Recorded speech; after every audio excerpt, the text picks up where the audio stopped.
ছোট্ট চিঠি। বাবা অভ্র, অনেক দিন তোকে দেখিনি, কেমন আছিস তোরা? আজকাল তোকে দেখতে খুব ইচ্ছে করে, একবার অবশ্যই এসে দেখা করে যাস বাবা। তোর খুব পছন্দের বিরিয়ানিটা নিজের হাতে বানিয়ে খাওয়াবো।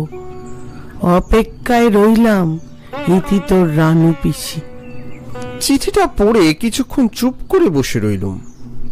বিরিয়ানি, এই 4টে অক্ষর যেন হঠাৎ আমাকে অনেক বছর পিছনে নিয়ে গেল। মনে হলো বড় হাঁড়িতে ঘি সুগন্ধি চাল জাল দেওয়ার গন্ধ পাচ্ছি। আমি অজান্তেই হেসে ফেললুম। ঠিক তখনই মা ঘরে ঢুকলেন।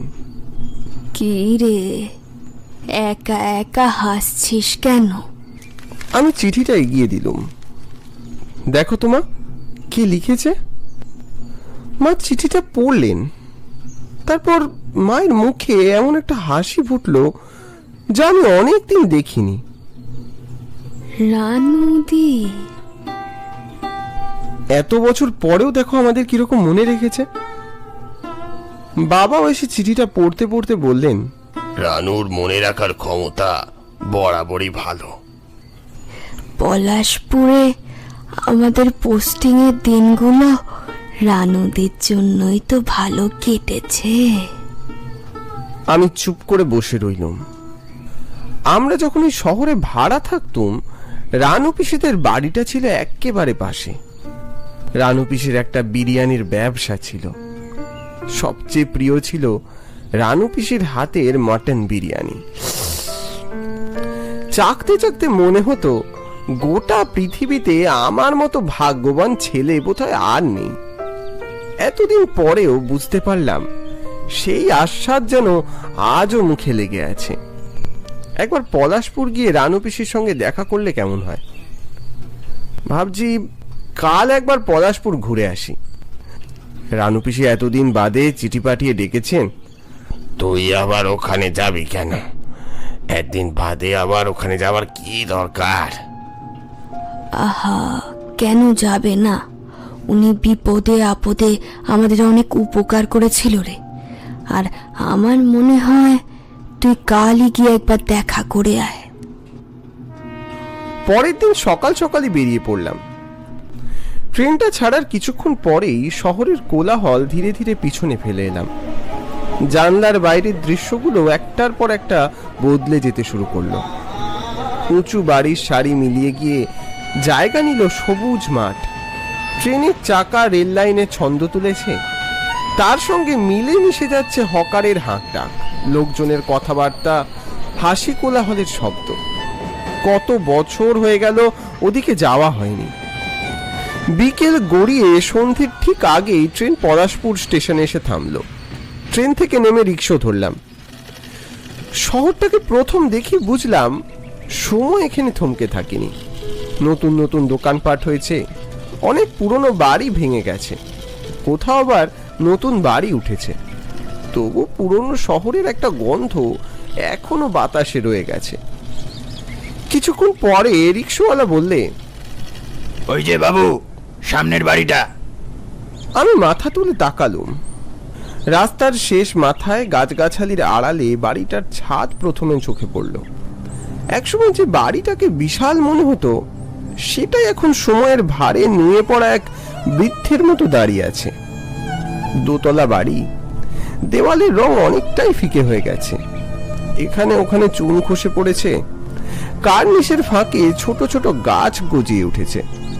বারান্দার লোহার রেলিং এ মোর্চের দাগ, যেন সময় অনেকটা পথ ঘুরে আবার একই জায়গায় এনে দাঁড় করিয়েছে।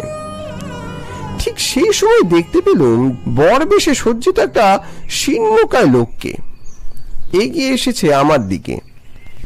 এই, আপনি এখানে কি করছেন? কেন এসেছেন? হঠাৎ এতগুলো প্রশ্ন শুনে আমি থতমত খেয়ে গেলুম। বললুম, আমি আমি ওই রানু পিসির বাড়ি এসেছি। উনি এ বাড়িতেই থাকেন তো? না না, এ বাড়িতে কেউ থাকে না। আপনি ফিরে যান, ফিরে যান বলছি, চলে যান। সে কি, ফিরে যাব কেন? রানু পিসি এখানেই থাকেন, এই ঠিকানা থেকেই আমার চিঠি পাঠিয়েছেন উনি। আহ, বললাম তো কেউ থাকে না এখানে। আপনি নিজের ভালো চান না নাকি? চলে যান বলছি, চলে যান। এবার লোকটার উপরে আমার রাগ হলো। ভর সন্ধ্যেতে এমন বরের সাথ সে যে রাস্তায় রাস্তায় ঘুরে বেড়াচ্ছে, নিঘাত কোনো গন্ডগোল আছে। আমি লোকটার কথায় বিশেষ পাত্তা না দিয়ে বাড়িটার দিকে এগিয়ে গেলুম। যেতে যেতে বললুম, মশাই, আমি আমার ভালো চাইতে তো এখানে আসিনি। যাই হোক, ধন্যবাদ আপনাকে। আশা করি আমায় আর বিব্রত করবেন না।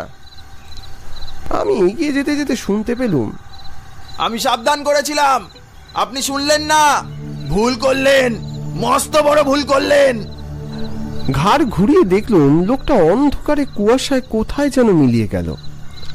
আমি সেসব পাত্তা না দিয়ে সদর দরজার দিকে এগিয়ে গেলুম। ঘরটায় পা দিয়েই আমি থমকে দাঁড়ালুম। কত বছর পরে আবার এই ঘরে এলুম তা মনে নেই। এই ঘরে কত শীতের দুপুর কেটেছে আমার।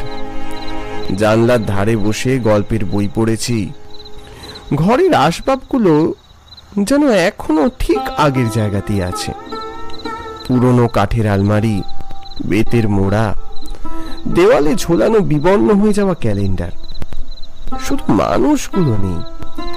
আর তখনই নাকে এসে লাগলো সেই গন্ধটা, গরম মশলা, সুগন্ধি চাল আর মাটনের একসঙ্গে পাক দেওয়ার গন্ধ। আমি চোখ বন্ধ করে গভীর শ্বাস নিলাম। এত বছর পরেও যেন সে একই গন্ধ।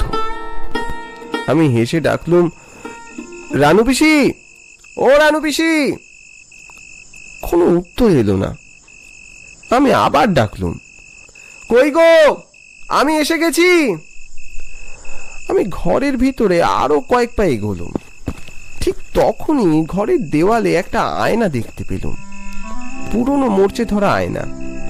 মনে পড়লো ছোটবেলায় আমাদের বাড়িতে তেমন বড় কোনো আয়না ছিল না, তাই এবারই আসলেই এই আয়নার সামনে দাঁড়িয়ে এক ঝলক নিজেকে দেখে নিত আপাদমস্তক। কিন্তু আয়নায় প্রতিফলিত নিজের প্রতিবিম্ব দেখে থমকে দাঁড়ালুম। এ কাকে দেখছি আমি? বিভৎস একটা চেহারা, প্রতিহিংসা পরায়ণ চোখ ধক ধক করে চলছে। ওই মুহূর্তে হাতটা বাড়িয়ে দিতে উদ্ধত হলো, ঠিক পিছন থেকে তখনই কে যেন ডেকে উঠল, কে তুমি বাছা? চমকে ঘুরে দাঁড়ালুম। দরজার পাশে দাঁড়িয়ে আছেন রানু পিসি। আমার বুকের ভিতরটা তখনও ধুকপুক করছিল। কেন জানি না, ওনাকে আজ একটু অন্যরকম লাগছিল। বয়সের ভারে যেন অনেকটাই নুয়ে পড়েছে ওনার শরীর।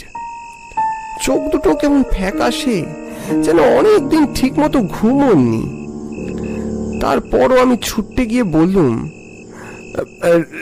আরে রানু পিসি, আমি অভ্র, আমায় চিনতে পারছো না? কেমন আছো তুমি? রানু পিসি কিছুক্ষণ আমার দিকে তাকিয়ে রইলেন, এমন ভাবে তাকিয়ে রইলেন যেন আমাকে দেখেই বিশ্বাস করতে পারছেন না। তুই তুই এসেছিস এতদিন বাদে? হ্যাঁ, কেন? তুমি তো চিঠি দিয়ে ডাকলে আমায়। আমি চিঠি লিখেছিলাম? ওই দেখ, আমার কিছুই মনে নেই রে। আজকাল তো বয়স হয়েছে বাপ, কিছুই মনে থাকে না। এই প্রথম আমার মনে হলো এ বাড়িতে কিছু একটা ঠিক নেই। রানু পিসি বললে, আচ্ছা বাপ, এত দূর থেকে এসেছিস, তোকে বড় ক্লান্ত দেখাচ্ছে। নে নে, ওই খাটে বসে একটু জিরিয়ে নে। আমি তোর জন্য গরম গরম বিরিয়ানি নিয়ে আসি। সত্যি বলতে কি, এতটা পথ আসতে সত্যি ক্লান্ত লাগছিল। আমি খাটের উপর আয়েশ করে বসে পড়লুম।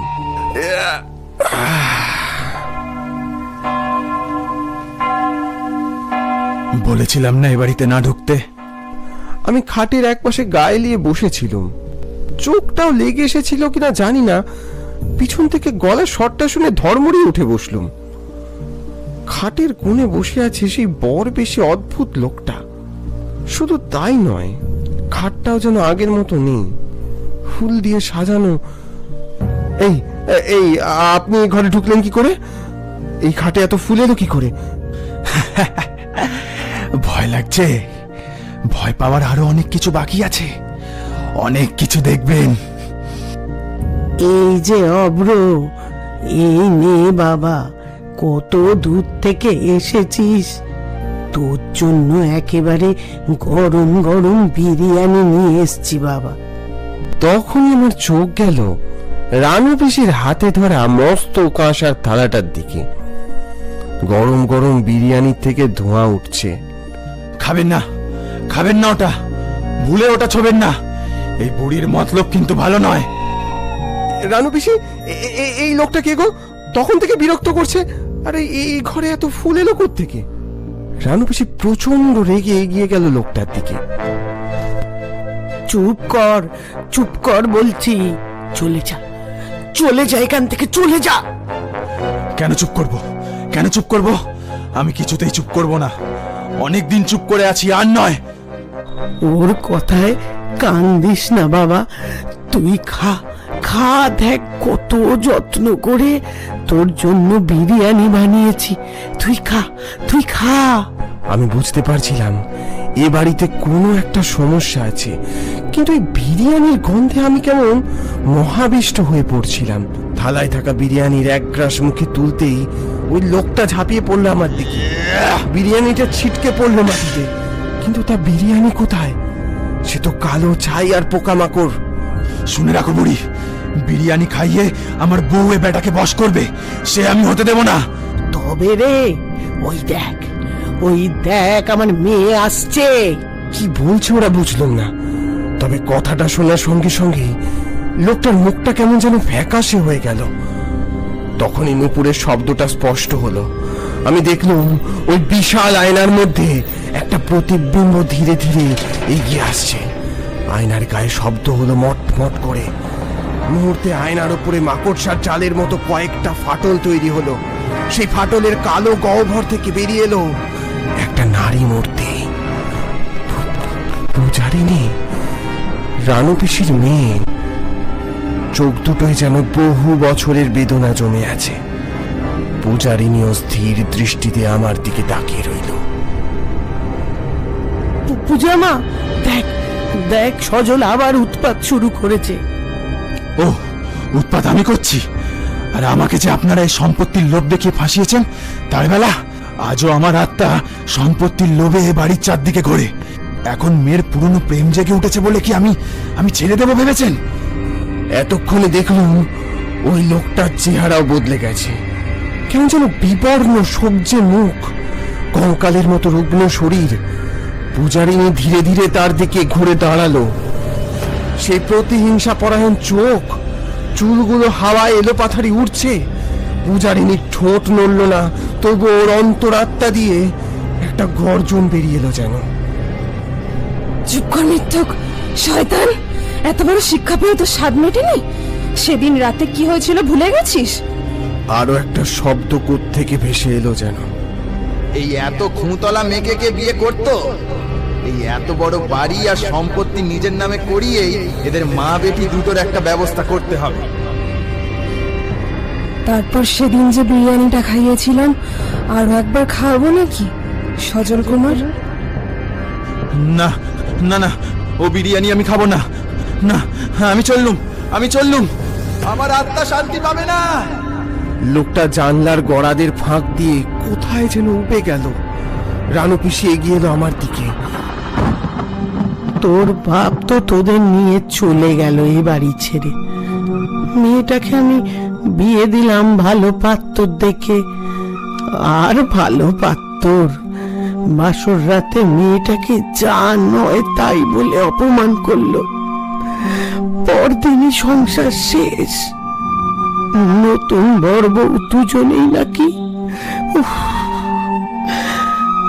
মনে মনে যে তোকে ভালোবাসতো আমার পোড়া কপালি মেয়েটা, আমিও আর ওই শোক মেনে নিতে পারিনি বাপ। আমার পিঠ দিয়ে একটা ঠান্ডা স্রোত নেমে গেল। পূজারিনী পচে যাওয়া ফুলে সাজানো ভাঙা খাটে চুপ করে বসে আছে তখনও। রানু পিসি এগিয়ে এলো আমার দিকে। মনেহীন বড় বড় এই দু চোখ আমি জীবনেও ভুলবো না। আমার মেয়েটাকে তুই বিয়ে কর অভ্র, ও তোকে প্রতিদিন নিজের হাতে রেঁধে বিরিয়ানি খাওয়াবে। ততক্ষণে বুঝে গেছি আমি কোন অদ্ভুতরে বিপদে পড়েছি। সহসা মনে পড়লো বাড়ির পিছনে দরজাটার কথা। আমার মেয়েটাকে একলা রানু পিসির সেই অশরীরী শরীর এগিয়ে আসছিল ক্রমশ। আমি কোনো মতে পিছনের দরজাটা দেখা পেয়েই ভাঙা দরজার ফাঁক গলে বেরিয়ে এলাম। বাইরে সেই পরিত্যক্ত বাড়ি থেকে তখনও বেরিয়ে আসছে কান্নার রোল আর বিরিয়ানির আতরের গন্ধ। আধার জমা পরিবেশটায়